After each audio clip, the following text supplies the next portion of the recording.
It's IBC 2024. We're on the Facilis booth here in Hall 7, and I'm joined by Jim. Hi, Jim. How you doing? Good. How are you? Very well, thank you. Now, Jim, you've got a new update to FASTCache, I believe. Yeah. That you're talking about. Our new update is for version 8.3 of our hub server software. Okay. And our shared file system. And the shared file system is how we get data back and forth between clients and server. Okay. And it's optimized. It has special features. It's better than SMB and better than network storage. But at the same time, we have this great wide area network capability, both through our WAN link, which is our wide area network linking over public IP, and also through VPN, which many people use a VPN, but VPNs are kind of slow, and you don't always get the great bandwidth that you should. So we have something called FASTCache, as you mentioned, and FASTCache is our capability through the shared file system of caching data immediately to a local storage device like an SSD or NVMe so that you don't have to read it back again from the server.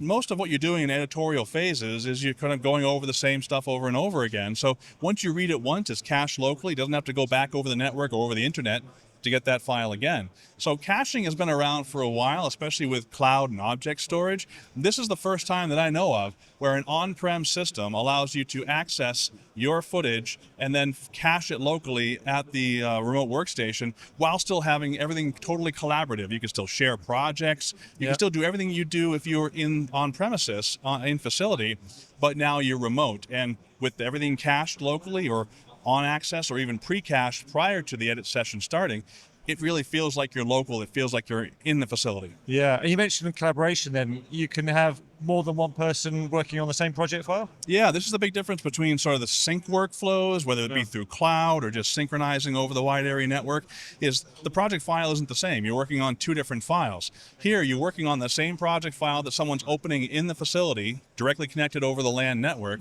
You're opening that same file over the WAN network, accessing those video files and audio files and stills. Maybe they're cached, maybe they're not, or being cached as you're reading them back from the server over a high-speed WAN link or VPN, and you're collaborative, with those same folks in the facility. Yeah. Is this available now?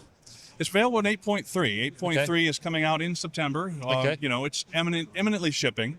And this is the first time at IBC 2024 we're showing this feature live. And what type of people are you aiming it at? What type of industries or what sectors do you think are going to find it most interesting? I think a lot of post-production professionals are looking for outside talent. They don't necessarily have the systems in-house to be able to jump into to get access to their storage. But everyone has an internet connection. So it's easy enough to have someone with a system at home that can use this.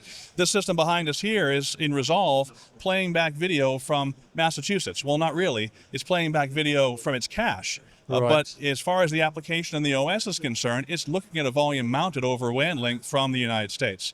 And there's no way I could be doing this if I actually had to read that data off at this high bit rate. But since it's all cached, I'm doing it. And anything new that comes in that I need, I can simply cache that, or I can just play it down as it's reading. It caches down locally for me so I can use it in real time.